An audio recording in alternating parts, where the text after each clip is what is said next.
Yang pertama, teknologi hiburan membawa manusia berhibur lagi maju dari teknologi untuk masjid yang membawa orang ke masjid. Apakah pandangan Ustaz? Dia begini, daripada dulu sekarang, benda yang berlawanan. Nak benda lara, benda akhirat.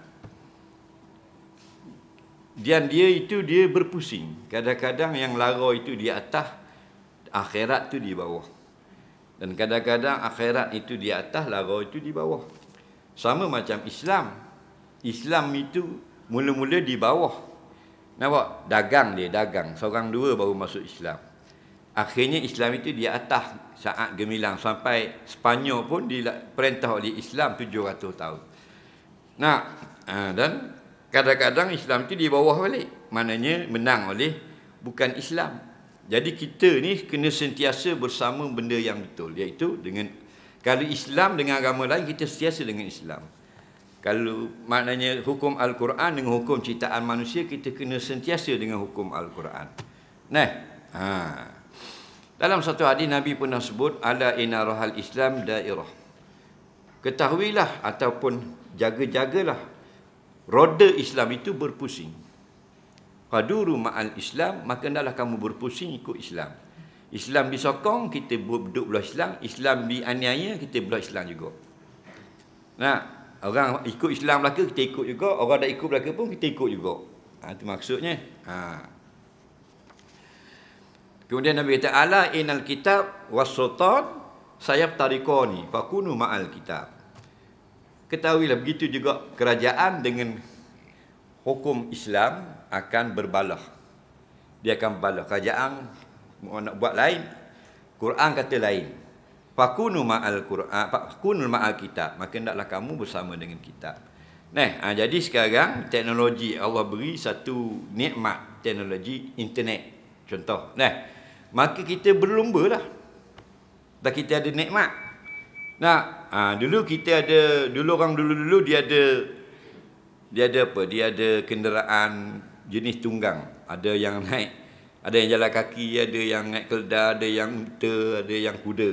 Nah, maka dengan apa yang Allah bagi itu, fastabiqul khairat, berlumba-lumbalah buat yang baik. Jadi sekarang kita badidang.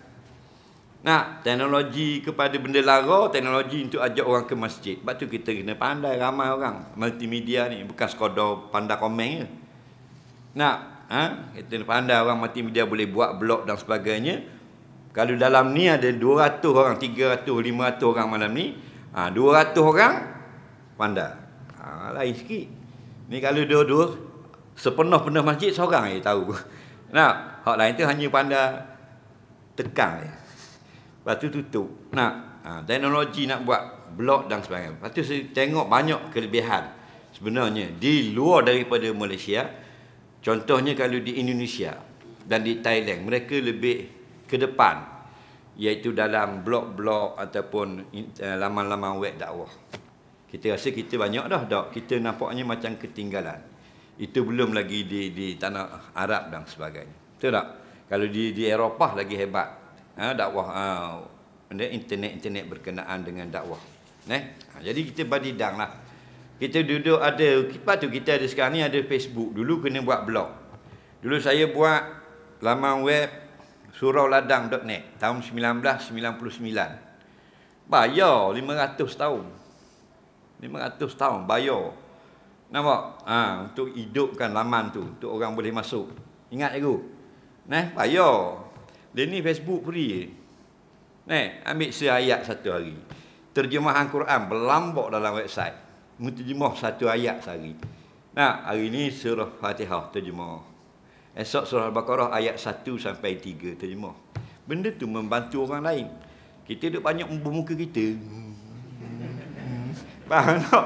Pada muka. Bukan tak lebur kamu muka. Biar agak banyak ayat Quran, tazkirah, share benda-benda yang baik, kelebihan masjid dan banyak kan ulama-ulama duk tulis. Celah-celah tu selfie se. Ni pada selfie pagi petang. Apa lugar tengok muka. Jadi kita berlumba-lumba dah. Faham lagi? Siapa pandai bahasa orang putih? Pergi ke laman web AU Darul Ifta Australia. Syekh Muhammad Salim, Dr. Muhammad Salim Alwan, dia yang jawab soalan. Dia ada bahasa Arab dengan bahasa Inggeris. Kita tak pandai bahasa Arab, pergi ke tukar ke bahasa Inggeris. Hebat. Dalil dia dan sebagainya. Terjemah. Terjemah. Hari ni dia buah hadis dia. Kita terjemah. Esok bosa lagi. Ambil masa 20 minit sehari. Orang ni pula ambil pergi kepada terjemahan hadis Ibnu Majah. Boh sehari. Apa salahnya buat gitu?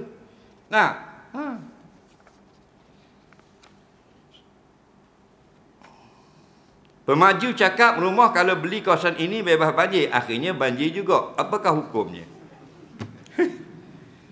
Baik. Pemaju perumahan dia kata kawasan ini tidak banjir. Maksud tidak banjir ini sebelum ini. Tapi kalau dia tidak banjir dulu, kini dan selamanya, pelawak. Jadi tak boleh nak salah pemaju. Dia tulis kawasan ini tidak banjir. Okey, kalau kita bijak, kita tak pakai hak tu saja. Kita akan tanya orang. Kita boleh call Jabat Parit dan Saliran. Beri orang Jabat Parit dan Saliran, dia kata, "Cik beri gerang kat mana? Lokasi rumah." Faham lagi? Mereka tahu. Kawasan ni banjir. Kalau air hujan lama dia takunglah sikit. Kita boleh tahu. Tapi itulah setakat mana pemaju boleh beritahu. Kalau yang lebih daripada itu, yang tidak dijangka, tak disalah dia. Yang dikatakan menipu memang kawasan tu tergelam air tak mau. Dan memang dia pun kata tak pernah masuk air sini. Itu menipu. Dan kita nak salah dia, kita gaduh nak ke rumah tu, tengok ke gambar lawa rumah. Tak kena banjir pula, pakai beli selalu. Macam rumah saya duduk. Saya tahu dah banjir. Dia beli ke? Dah murah. Faham lagi? Nak beli kat tak banjir mahal. Jadi korban dah 2-3 ribu setahun, rugi banjir. Biasalah, orang lain rugi lagi. Kalau tak main tak rugi dah. So, tak laku orang kedai. Jadi kalau pada adatnya memang tidak banjir, itu yang betul lah kata pemaju. Adapun yang di luar jangkaan, tak nak salah korang. Banyak kawasan yang tidak banjir, tenggelam juga. Bila dengan kehendak Allah. Macam mana kalau boleh tak jamak 3 hari orang yang musafir 1 minggu? Boleh jamak 3 hari kemudian hari keempat solat seperti biasa atau macam mana? Begini. Ramai orang yang tersilap lah. Dia ingat bila kita nak musafir selama seminggu nak duduk Kuala Lumpur, sampai Kuala Lumpur boleh jamak 1, 2, 3. Hari keempat, kelima tak boleh dah. Bukan gitu. Maksudnya yang betul begini. Siapa yang nak bermusafir dari Terengganu ke Kuala Lumpur, selama mana nak duduk di Kuala Lumpur? Nak duduk selama seminggu. Faham? Nak duduk seminggu baru balik. Ingat barang siapa yang bermusafir, yang dia berniat untuk tinggal di lokasi musafirnya nanti selama 4 hari dan ke atas, maka sampai saja di tempat itu sudah tak boleh jamak qasar. Itu yang betul, jangan salah faham. Siapa yang nak bermusafir ke sebuah negeri dan dia hendak tinggal di negeri itu 3 hari ataupun kurang, maka dia boleh jamak dan qasar selama tinggal di situ. Kenapa? Kerana makna siapa yang nak duduk pada satu negeri 4 hari dan ke atas, dia hilang nama musafir. Siapa yang nak singgah pada satu negeri 3 hari atau kurang, maka tetap bernama musafir yang singgah. Contoh orang KL Lumpur, Kuala Lumpur, mari ke Terengganu. Nak beri bantuan banjir. Contoh, dia singgah nak duduk di Terengganu selama 4 hari dan ke atas. Maka bila sampai di Terengganu ni, maka dia sudah bernama pemukim negeri Terengganu. Bila nama dia sudah mukim, tak bolehlah jamak qasar. Tapi kalau dia mari di Kuala Lumpur nak atau batuang selama 3 hari atau kurang, contoh nak duduk 2 hari saja di Cenering ni, maka walaupun dia datang dari Kuala Lumpur, dia nak duduk 2 hari, dia tidak hilang nama musafir. Dia digelar musafir yang singgah sahaja. Kenapa dikatakan musafir singgah? Kerana dia nak duduk tak sampai 4 hari. Faham lagi? Soalan seterusnya. Saya dah bercerai suami dengan suami, hasil harta pencarian ada menyimpan wang sebanyak 60,000. Apakah boleh bekas suami minta wang tersebut untuk guna anak dan kegunaan dirinya ketika ini yang sedang sakit?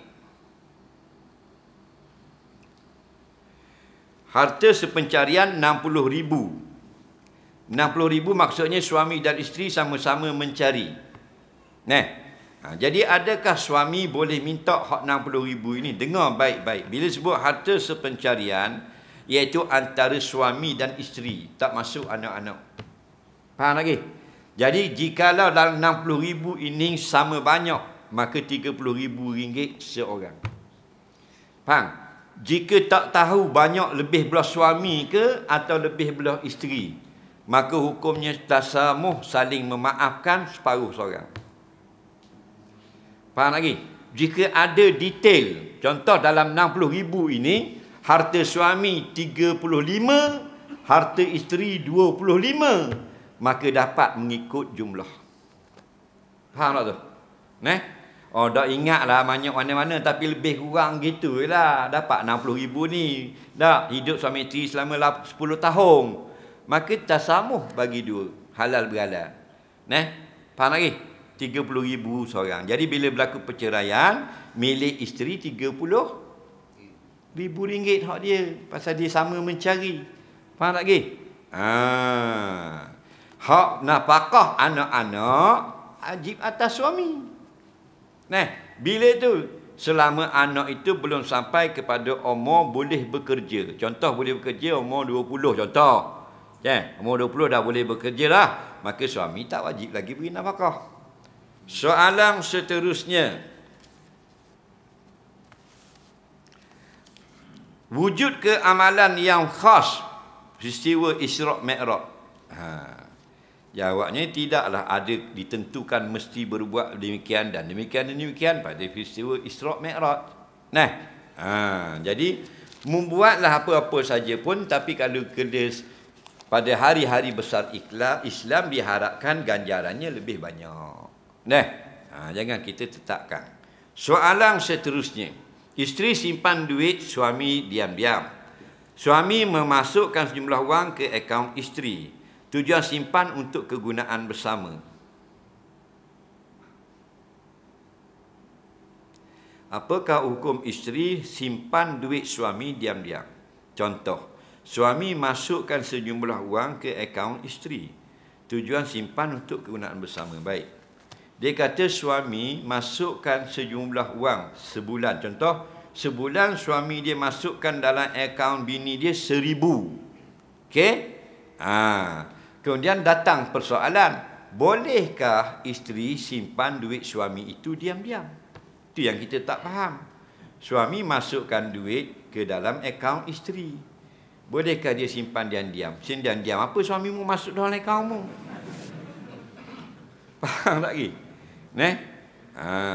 Yang diam-diam ni begini, suami beri duit untuk beli barang rumah. Contoh kalau barang rumah hari ni RM60, suami beri RM100. RM40 tu diam-diam dia simpan, tak pulangkan balik. Bang, esok lusa pula suruh pergi bayar api apa semua dalam 200. WPT 300, lebih 100, simpan diam-diam. Itu simpan diam-diam. Faham? Kalau suami dah masukkan ke dalam akaunmu, mu kena pastikan apa sebab duit tu beri kamu. Hadiah daripada suami, boleh kamu. Bukan hak suami itu. Tak, suami suruh belanja nafkah. Nafkah hakmu. Faham lagi? Suami nafkah wajib beri kita nafkah. Contoh, makan minum kita makan minum sebulan, contoh RM2,000 contoh. Kita berjimat, kita makan kurang sikit, lebih 500. Maka 500 tu hak kita. Faham lagi? Soalan seterusnya, saya banyak utang wang dengan kawan sebab COVID-19. Majikan tak bayar gaji sejak 2020. Dia kata saya meninggal dunia dan hutang masih belum dapat dibayar. Macam mana? Begini, bila ada sambung. Setiap kali selepas solat, saya berdoa moga Allah pemudahkan untuk bayar hutang. Dan juga majikan saya dapat membayar. Mu tahu ni ada bawah. Oh ni. Tertungguk yang sudah hampir 2 tahun lebih lagi bagi membolehkan. Saya banyak pinjaman kawan-kawan. Setiap bulan saya beritahu kawan hutang tak dapat bayar. Atas sebab majikan masih belum bayar gaji. Mereka faham. Baik. Dia COVID-19 tak ada dibayar gaji. Tapi dia kerja lagi. Baiknya dia. Tak bayar gaji pun kerja lagi. Jadi dia berhutang dengan kawan. Sebulan dia pinjam 500. Dan dia belum mampu membayarnya. Pertama ni bab hutang. Kena faham baik-baik. Jangan berhutang melainkan sangat terdesak. Sebab tu hutang itu tidak disukai syarak. Jangan berhutang. Yang kedua, bila kita nak berhutang, kena ada niat dalam hati hendak membayar. Kena pasti benda tu. Kita berhutang dan kita nak bayar. Sebab apa? Sebab ada orang berhutang dan dia tak mau bayar. Kenapa? Kerana kawan dia kaya. Dah hutang kaya kan? Ayah apa lagi? Tak lagi. BT juta lah bank. Kalau pinjam 100 kan apa dah kan. Dah alah. Dia main gitu. Ada main gitu?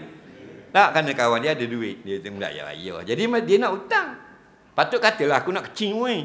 Lihat, kata gitu. Kawan dia beres semua memang kaki kecing ambil satu. Akan jelas gitu. Ini jadi nak hutang, niat nak bayar. Sebab bila siapa yang niat nak bayar, tiba-tiba dia tak mampu juga bayar, maka dia akan dibebaskan di akhirat nanti. Tanggungannya Rasulullah SAW dalam hadis-hadis sahih. Okey, jelas itu. Orang yang berhutang kerana perlu, bukan suka-sukalah, dan dia niat nak membayar, kemudian ada uzur syar'i, seperti tidak dibayar gaji, seperti muflis, seperti wangnya dicuri dan sebagainya. Maka orang ini bukan sengaja tak bayar, lalu mati, maka Nabi kata aku di bawah tanggunganku. Faham tanggungan Nabi? Nak bawa lagi? Jadi kalau memang betul ikhlas nak bayar, tiba-tiba memang tak boleh bayar, kawan-kawan pun faham, maka kamu tidak berdosa dan akhirat insya-Allah lepas. Yang tak lepas tu jika memang niat tak mau bayar. Soalan seterusnya.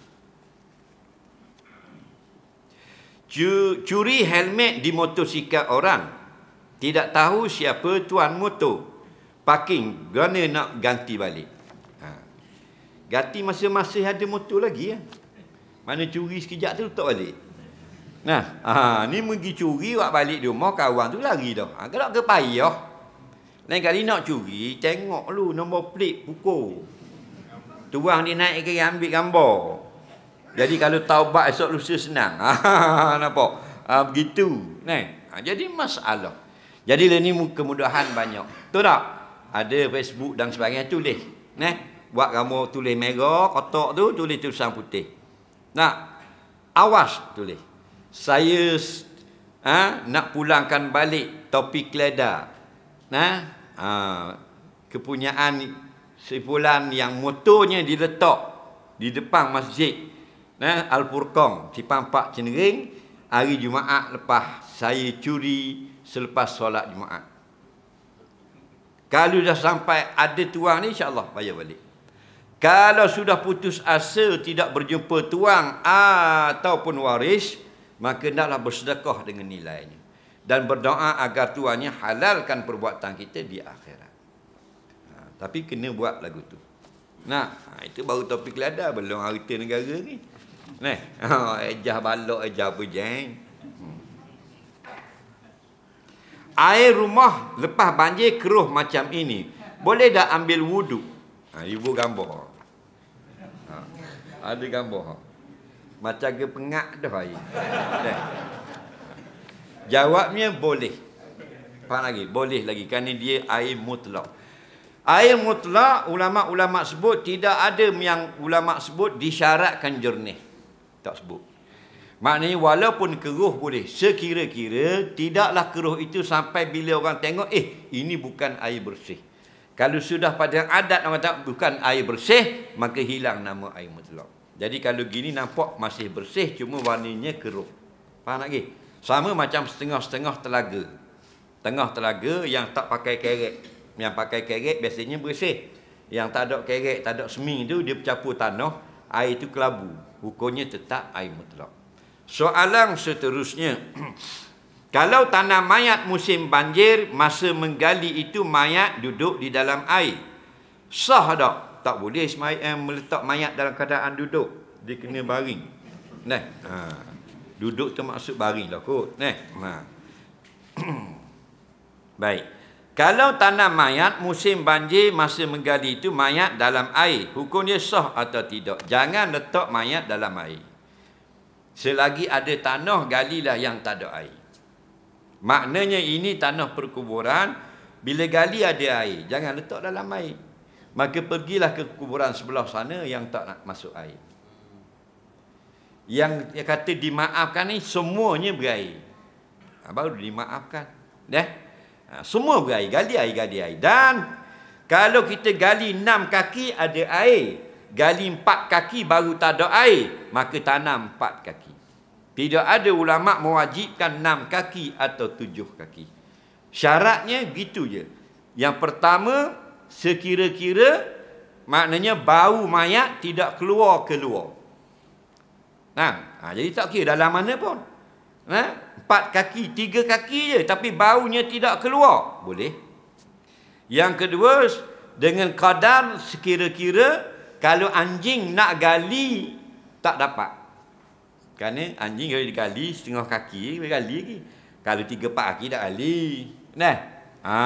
Jadi katanya ulama, yang pertama, kedalaman yang sekira-kira tidak lagi keluar bau mayat, keluar, dan tidak lagi digali oleh binatang buas. Jadi kalau 3 kaki je dalam ni saja, maka hukumnya boleh. Kalau 4 kaki saja, hukumnya boleh. Jadi bila gali macam biasa 6 kaki ada air, galilah sekadar yang tidak ada air. Cuma kata ulama fiqh yang afdalnya itu seperjunjung. Apuh pala. Soalan seterusnya. Adakah tentera Chechnya ini tentera Ufuk Timur? Adakah Ustaz sokong Rusia? Nampak? Kita tidak nafikan ramai orang Islam yang menjadi penduduk di dalam negara Rusia. Dan begitu juga ada minoriti penduduk Islam di Ukraina, di Ukraine. Tapi peperangan ini, cuba kita tengok, boleh lihat. Umpamanya peluru berpandu yang ditembak oleh Rusia dan serangan jet-jet pejuang Rusia, mereka menembak rumah orang awam. Nampak? Sedangkan dalam Islam dilarang membunuh orang awam, kanak-kanak, orang tua dan sebagainya. Peperangan dalam Islam ialah peperangan antara tentera. Dia tak boleh kita tembak rumah flat orang. Rumah flat tu. Banyak yang tidak dikeluarkan di YouTube. Kalau kita rajin surf dekat website Ukraine, website Belarus, kita akan nampak pelik-pelik lagi video serangan daripada Rusia. Rumah orang kampung, betul-betul ladang ni, lembu dan rumah peladang pun ditembak. Jadi jet dia tu, dia terbang dia tu, pergi dan balik je. Masa tembak sudah. Dia tembak rumah orang awam, tak ada askar, tak ada apa. Benda ni haram. Atas agama tu lah, kita kira lah. Lining pula dah. Puting tu. Jadi benda-benda lain ni kita tak sokong peperangan seperti ini. Peperangan yang kita sokong, peperangan umat Islam, mempertahankan negeri umat Islam daripada dicerobohi oleh musuh-musuh Islam. Itu yang kita sokong. Soalan seterusnya. Apakah kriteria bagi orang ramai nak hantar soalan supaya Ustaz jawab? Adakah mesti tidak mengarut? Soalan apa sajalah berkenaan agama. Dan jangan tulis panjang. Bukan tak boleh. Saya akan fokus pada yang tulis pendek dulu. Nampak tak? Kemudian kalau tulis, jangan tulis dengan kalang. Kalang tu kalau 2B yang original made in Canada, dia hitam. Kalau yang kedua 2 ya, labu. Dia putih gelap sikit pada kertas. Jadi kau nak duk cari je. Nah, kemudian tulis, kalau tulisan dengan tangan, tulis itulah, jangan tulis sambung-sambung pelik-pelik sangatlah. Kerana ni agama ni nak buat jadi molek. Tulis molek-molek lah. Dan lebih ringkas, lebih baik. Baik, soalan seterusnya. Hukum pakai minyak wangi beralkohol. Alkohol yang diletakkan pada minyak wangi, kata bijak pandai lah. Ada yang menggunakan alkohol jenis etanol, ada yang jenis metanol. Jadi kalau etanol inilah yang diletakkan dalam perfume-perfume yang dihukumkan sebagai najis. Kalau yang metanol itu tidak najis kerana dia buat daripada bahan kayu dan sebagainya. Baik. Jadi sekarang kalau ada minyak wangi perfume yang menggunakan etanol yang najis, maka pandangan ulama ada dua. Yang pertama, tidak boleh pakai ketika solat. Tak boleh pakai ketika solat. Macam kita beli perfume polo dan sebagainya. Memang dia letak etanol. Jadi pada pendapat yang mengatakan etanol itu najis, maka tidak boleh pakai dalam solat. Jadi dalam kita nak pergi kerja boleh ya. Nak pergi jabat, nak pergi situ sini, nak pergi situ sini, bolehlah nak pergi pasar. Tapi nak solat, tak boleh pakai. Sebab syarat sah semayang, suci pakaian dari najis. Itu pendapat yang pertama. Pendapat yang kedua, boleh pakai di dalam solat. Kerana walaupun ia najis, tapi sangat kecil persennya. 0.3%, 0.6%. Kalau kita tengok di ingredient di belakang tu, etanol dia tu, alkohol dia tu, 0.3, 0.2, tak boh 3%. Nampak tak? Sikit sangat. Yang mewangikan itu bukan alkohol itu. Alkohol itu memecahkan akan bau dia tu. Jadi bila kita spray, dia kuat, jadi disebarkan baunya. Faham lagi? Itu pendapat yang kedua, dimaafkan. Maksudnya najis tapi boleh semayang, dimaafkan. Kerana apa? Kerana kandungan alkohol itu sangat sedikit. 0.4%, 0.3%. Maka kaedah mereka al-qalil kal adami. Bila sedikit seperti tidak ada. Jadi dua-dua pendapat ini boleh kita amalkan. Kalau kita nak ihtiyat lebih cermat, kita pakai yang ada alkohol tadi untuk selain semayang. Kita nak semayang, kita pakai minyak atau yang bersih daripada alkohol. Kerana keluar pada khilaf itu sunat. Soalan seterusnya. Saya ada masalah payah tumbuh janggut. Ayah saya kata cukur semua lah baru tumbuh. Tapi tetap tidak comel. Bertahun dah buat tapi sama je. Kawan saya kata dak payah sipang dalam janggut. Tapi saya tengok kalau dak sipang tergolong dalam mazhab Syafi'i.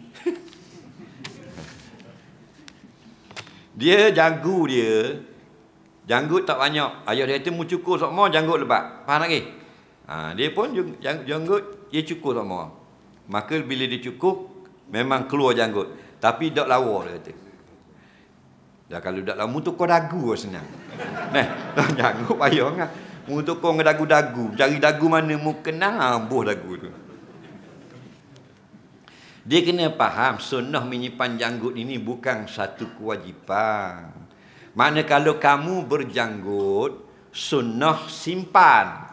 Kalau mu tak berjanggut, tak sunnah simpan. Faham lagi? Ada lelaki yang jenis berjanggut. Maka bila dia berjanggut, sunat dia pelihara janggut itu. Kalau jenis yang tidak berjanggut, nak sunnah sipang apa tak ada janggut. Faham lagi? Jangan lebih-lebih, jangan salah faham. Maksud simpan itu tidak dicukur. Dalam mazhab lain, kerah, haram cukur. Faham? Kalau kita pergi Afghanistan cukur janggut, faham bedil. Faham lagi? Maksud kena faham, sunnah simpan janggut bagi lelaki yang berjanggut.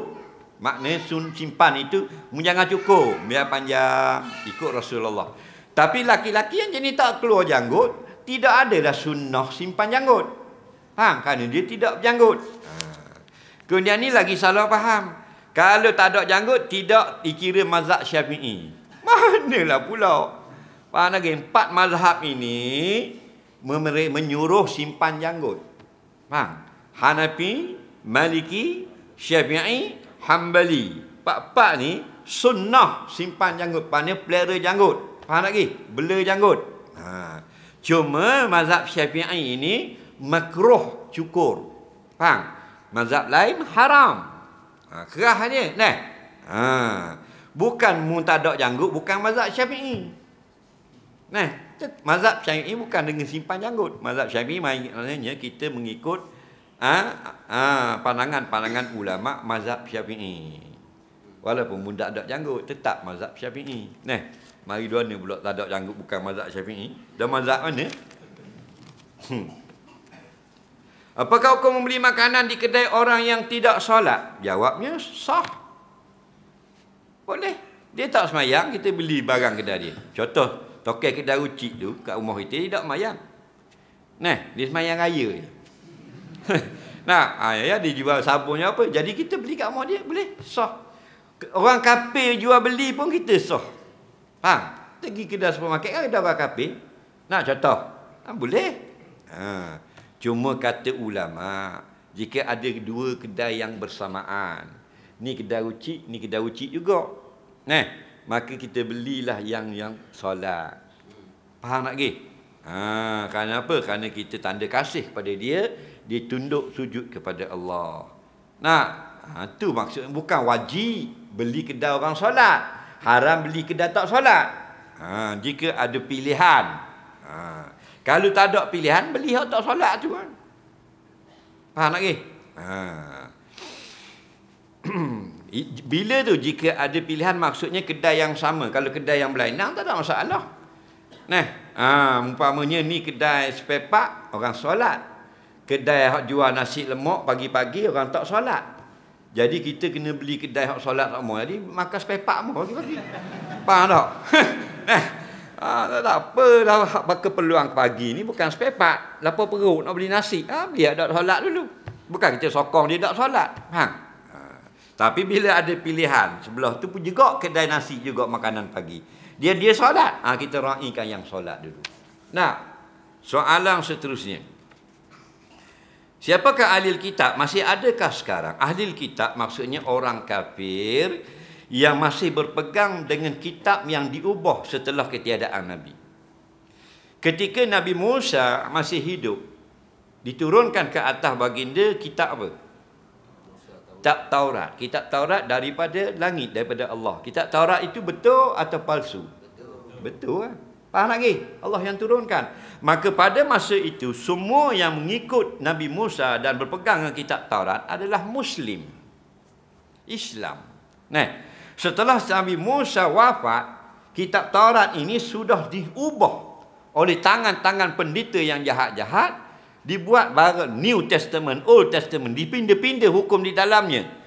Maka terjadilah perbalahan di antara umat Nabi Musa ketika itu. Minoriti daripada umat tidak mau ikut kitab baru. Mereka nak ikut kitab lama. Dan matilah mereka itu dalam Muslim. Nampak? Dan yang ikut kitab baru ini dipanggil kafir kitabi.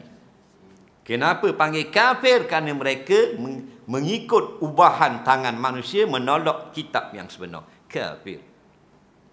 Kenapa dipanggil ahli kitab? Kerana mereka menerima kitab. Mereka mengikut pandangan, mengikut Nabi yang berkitab.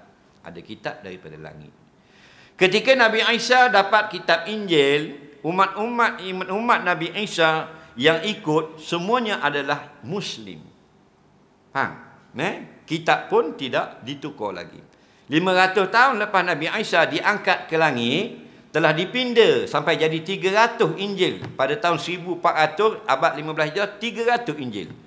Nah, maka bila ditukar oleh padri-padri dengan perintah raja-raja dan pembesar negeri, maka terjadilah perbelahan macam tadi juga. Minoriti tak mau ikut kitab baru Injil. Nak ikut kitab Injil lama. Maka mereka hidup sampai mati dalam Islam. Nah, dan yang ikut Injil baru, kafir. Itu dia panggil kafir kitabi. Bahkan sampai pada zaman Nabi Muhammad SAW, Yahudi dan Nasara ini, Yahudi pakai kitab Taurat juga, tapi yang dipindah. Nah, Nasara pakai kitab Injil juga, tapi yang sudah ditukar. Nabi gelar mereka sebagai kafir kitabi. Faham lagi? Soalan seterusnya. Masuk masjid patut terduduk. Tak boleh salat sunat tahiyat masjid. Setengah ulama kata kita bukan nak duduk, terduduk boleh lagi bangun. Yang tak boleh duduk dengan sengaja. Faham lagi? Dia baru duduk, tahiyat masjid dibolehkan. Imam baca kunut subuh kuat dari awal hingga akhir, dan kan ada tempat makmum baca juga. Jawabnya boleh. Dan yang Allah itu baca doa itu kuat, dan sanak puji-pujian itu perlahan. Tapi kalau imam baca awal sampai akhir semuanya kuat, hukumnya sah juga semayang. Imam semayang zuhur, imam semayang asar, sepatutnya baca Fatihah dan surah perlahan ke kuat? Perlahan, tapi imam baca kuat, sah. Semayang zuhur, Bismillahirrahmanirrahim. Bingung makmum. Alhamdulillahi Rabbil Alamin. Subhanallah. Tak boleh subhanallah. Kenapa? Kata Al-Imam Nawawi, sepatutnya perlahan dibaca kuat, perbuatannya itu khilaful aula, menyalahi yang lebih utama. Maksudnya tidak salah, tidak makruh, menyalahi yang lebih utama saja. Maksudnya yang lebih utama baca perlahan. Tiba-tiba kadang imam yang sama garik baca slow pula. Faham tak? Allahu Akbar senyak. Makmum belakang warna senyak. Allahu Akbar. Ini baca slow. Barulah jadi pasal minggu makmum. Soalan seterusnya. Mana jam? Ni ada. Bismillah. Baik. Ibu bapa bawa anak-anak kat masjid, kadang-kadang ganggu jemaah lain. Wajib tidak mereka ke masjid bila anak-anak masih kecil. Baik. Apakah hukum bawa budak-budak ke masjid? Hukumnya harus. Dan jika niat ibu bapa itu supaya anaknya terlatih dengan sembahyang jemaah, hukumnya sunat. Dan jika ibu bapa itu berkehendak supaya anak-anak ni itu duduk di tempat orang melakukan kebaikan, mendengar bacaan-bacaan, maka hukumnya juga sunat. Baik, oleh kerana itu tidak ada larangan membawa anak-anak ke masjid. Dan bawa anak dan budak-budak dalam masjid ini sudah kita kenali dalam kitab-kitab hadis banyak riwayat-riwayat budak-budak dalam masjid. Cuma ulama-ulama fiqh beri pandangan, jika anak itu bukan bertujuan datang untuk semayang, tapi dia datang untuk mengganggu orang, maka tidak dibawa budak itu. Budak-budak menangis memang biasa. Yang pelik ibu bapa budak menangis. Sebab tu dalam hadis-hadis Nabi tengah semayang dan bacaan nak baca surah macam biasalah. Tiba-tiba budak menangis di belakang. Nangis. Jadi bila menangis, molek dipendekkan semayang. Moleklah supaya bila habiskan cepat, mak dia dapat ambil anak dia tu. Dan budak yang menangis itu takkan mari sendiri di rumah. Ngakak hidup sejik. Mesti mari ngemuk tu. Kerana itu Nabi percepatkan solat. Patut surah panjang jadi surah pendek. Patut sujudnya lama, sujudnya sekejap. Mana Nabi meraihkan kanak-kanak yang ada di semayang, ada mak di semayang di masjid. Dan lepas semayang, Nabi tak kata, anak siapa tadi bising bangun tadi? Tak. Nampak lagi? Kerana apa? Kerana memberi latih tarbiyah budak-budak. Dan kita yakin Tok Imam hak jadi imam di seluruh masjid Malaysia ni, bukan dia jadi imam dari lahir. Masih dia budak-budak dulu, dia ngacau orang juga dulu. Faham lagi? Berlari depan, berlari belakang. Ni dah jadi imam. Dan Nabi pun pernah membiarkan budak-budak naik atas belakang. Naik atas belakang. Hingga sahabat tanya, apa saya sujud lama sangat? Ada budak naik atas belakang, dia buat kuda, dia main. Kalau aku angkat kepala macam biasa, dia tak puas lagi bermain. Jadi aku sujud lama. Bila dia turun, baru aku angkat. Allahu Akbar. Tidak pun kata, anak siapa ni? Patah belakang. Nampak? Jadi biasalah budak-budak. Kalau main tu biasa. Dan kita sebagai orang tua, bila kita tengok dia bermain, apa tindakan kita? Kita kabur. Jangan main semayang. Jangan main semayang, itu akan lekat di hatinya berkali-kali. Betul tak? Tu latihan bagi dia. Tak udah mana mula-mula mari. Hak first time mari tu. Oh, tak mayang tu. Dia mayang masa ni. Takbir. Dia akan keluar selepas takbir dengan sepakat Pak Mazhab. Takbir Allahu Akbar. Tu tengok. Dia ajak geng dia lihat nengok ni.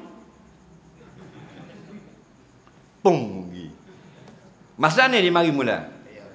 Tahiyat akhir tanpa khilaf. Faham?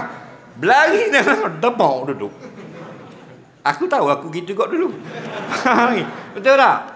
Gitu budak-budak. Tapi adakah gitu semua? Tak nah. Lain umur 60 gitu lagi. Terajar tak tekuk. Nah.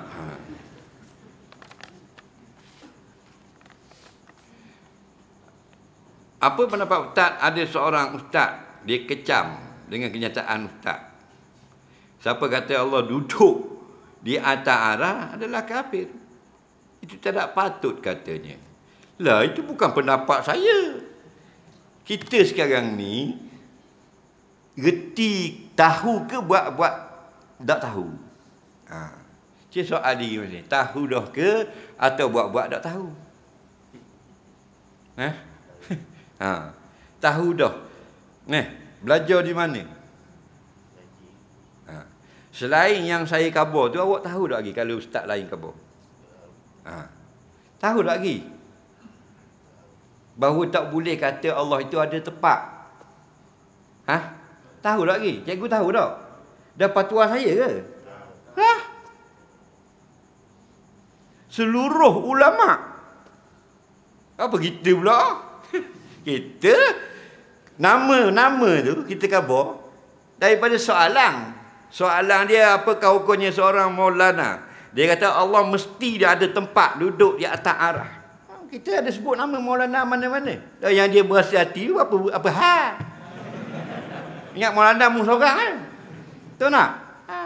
Kita beri pendapat balik lagi, jangan buat-buat tak tahu. Tahu tak Google? Pergi type kat Google. Allah tidak bertempat. Fatwa Jakim. Baca Faham lagi? Jangan buat bodoh. Mari kita buat bodoh nak ramai-ramai. Sekarang boleh baca. Tak ada kena-kena dengan kita. Fatwa Mufti Mesir. Fatwa Al-Azhar. Fatwa Mufti Jordan. Fatwa Baitul Maqdis. Cetai kalau pandai Arab. Darul Ifta Jordan. Darul Ifta Baitul Maqdis. Kalau reti Arab lah. Dia tak ada Inggeris. Faham? Ya, hukum berkata Tuhan bertempat di atas arah. Tengok itu. Jangan awak tak tahu. Dah kita tak pandai arah. Bahasa Malaysia. Allah tidak bertempat. Fatwa Mufti Malaysia. Fatwa Majlis Fatwa Kebangsaan. Baca. Dia keluar. Tak ada gambar kita situ. Gambar Mufti Malaysia. Faham? Buat video react. Hantar Mufti Malaysia. Tahu tak? Kita tu dah khabar. Kita mana boleh beri pendapat, kita kan mufti. Tidak sebut nama maulana mana-mana. Sebut atas soalan.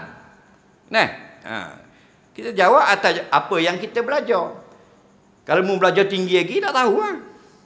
Itu yang kita belajar. Allah bukan bertempat.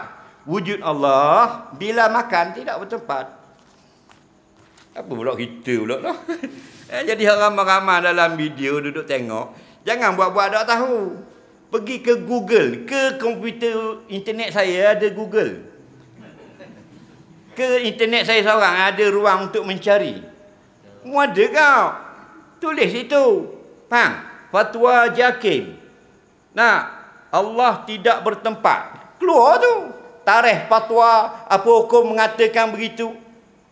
Lepas tu esok buatlah spanduk. Pergi duduk depan Jakim tu.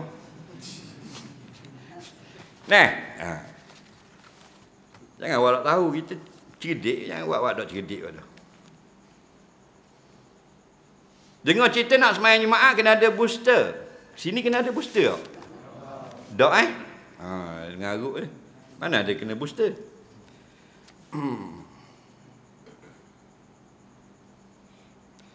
Saya sembahyang Isyak rakaat ketiga, saya baca tahiyat awal, lepas tu naik baru teringat baca dan teringat tahiyat awal. Adakah kena sujud sahwi atau bangun sembahyang semula? Saya semayang Isyak, rakaat ketiga saya baca tahiyat awal. Lepas dia naik tu baru teringat baca dah tahiyat awal. Saya semayang Isyak, rakaat ketiga saya baca tahiyat awal. Lepas naik baru teringat baca dah tahiyat awal. Adakah kena sujud sahwi atau bangun semayang semula? Oh, rakaat ketiga dia baca lagi tahiyat awal. Dia semayang 4 rakaat. Lepas 2 rakaat baca tahiyat awal. Faham? Jadi naik rakaat ketiga baca pula tahiyat awal. Jawabnya nanti rakaat keempat sunat sujud sahwi. Okey? Tak batas semayang. Soalan yang ketiga sebelum akhir.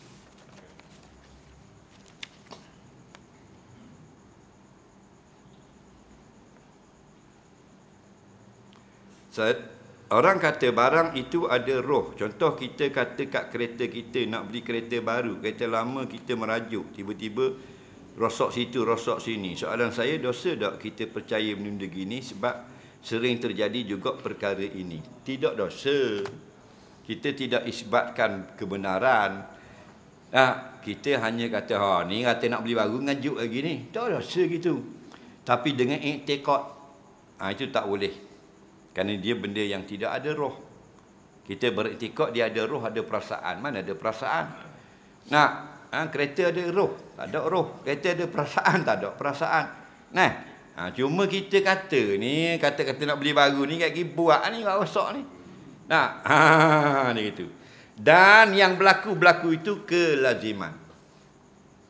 Kelaziman apa? Kelaziman yang tidak mesti. Faham lagi? Bukan maksudnya bila kita kata gitu mesti dia gitu tak, tapi banyak berlaku. Kita pun kena 2-3 kali. Dia dengan naik kata, nak beli kereta ni pula, ni dak rok ngah. Mana ada babah. Faham lagi? Paremok kata. Bila kereta ni nak beli ni pula nyiwak rosok lah apalah. Jadi seolah-olah macam kebetulan lah, anggap kebetulan. Bukan satu benda yang mesti. Soalan yang kedua sebelum akhir. Memandangkan air keruh sekarang, adakah wuduk tak mandi wajib dengan air sedemikian? Sah. Air hujan, lepas tu jatuh atas tanah, dia jadi ada warna tanah. Boleh. Tanah ni boleh tak kita buat bertayamum? Boleh kan? Lagi. Jadi air daripada tanah boleh. Tapi jika hilang nama air mutlak, air benda gini tu barulah terlampau keruh. Air banjir nak cari mana? Takkan macam air mineral. Banjir macam air mineral ada. Air dalam lopok rupuk boleh. Mesti ada kesan warna tanah dan sebagainya. Sebab tu bila kita bubuh kuning, kalau tengok daripada derong atas kuning, tapi bila kita ambil buah dalam cawang tak kuning mana, sikit je keruh. Itu maksudnya. Soalan yang terakhir. Kucing saya mati hari ni jawab esok. Esok di mana? Tepuh. Bawa di Tepuh esok. Kucing saya mati hari ni, dia sangat baik. Tunggu tuan sampai balik rumah. Berok ikut tempat. Hormat tetamu, beri gangguan pada orang. Mari rumah. Kucing saya baik, tunggu tuan sampai balik. Berok ikut tempat berok. Hormat tetamu. Hormat tetamu. Memberi gangguan pada orang, mari rumah. Surga nanti boleh saya nak kucing saya hidup kembali. Macam ni, sebab rindu sangat pada kucing saya itu. Kucing ini boleh tak ampunkan tuan dia dengan Allah sebab baik kita pada kucing itu. Baik. Dia kata kucing dia sangat baik. Kalau dia pergi kerja, tuan balik kerja dia tunggu kat pintu. Tu biasa dah ada kucing bercakap. Kucing apa beruk. Kemudian dia hormat tetamu tu kita tak faham. Kucing hormat tetamu ke mana? Bisalam. Assalamualaikum. Gitu. Saya nampak tak? Aku pandailah hormat tetamu, aku pandailah. Kemudian tidak beri gangguan. Tu kan? Tak apalah. Inilah, mu suka sangat kucing. Dapat jumpa balik tak? Dapatlah jumpa balik. Dalam surga ini segala yang mu nak ada. Tetapi benda yang kita nak itu benda yang baik saja. Benda mengarut tak ada. Sebab ada orang ditanya, boleh tak kita lesbian dalam syurga? Faham lagi? Dia puang ditanya. Benda itu benda yang karut. Benda yang karut tidak akan terlintah dalam hati ahli syurga untuk mendapatkannya. Banyak pelik-pelik. Nabi kata, apa yang mu nak semua ada dalam syurga. Jadi ada soalan, saya baca soalan tu, dia nak berzina dengan kakak dia dalam syurga. Ini soalan-soalan geng-geng ni, geng-geng etis, geng apa, faham? Geng-geng liberal, dia nak tanya. Tak? Jawabnya tak boleh. Dia kata semua ada. Maksudnya benda tu tak akan berlaku, yakni tidak akan ada dalam lintasan hati ahli syurga yang nak lakukan benda yang tidak baik. Muduk dalam dunia, mu bukan ahli syurga, otak mu tak molek. Mana macam-macam. Mu nak benda baik pun ada, mu fikir benda wuduh pun ada. Maka ahli syurga tidak akan ada lintasan kepada nak buat benda yang tidak baik. Faham lagi?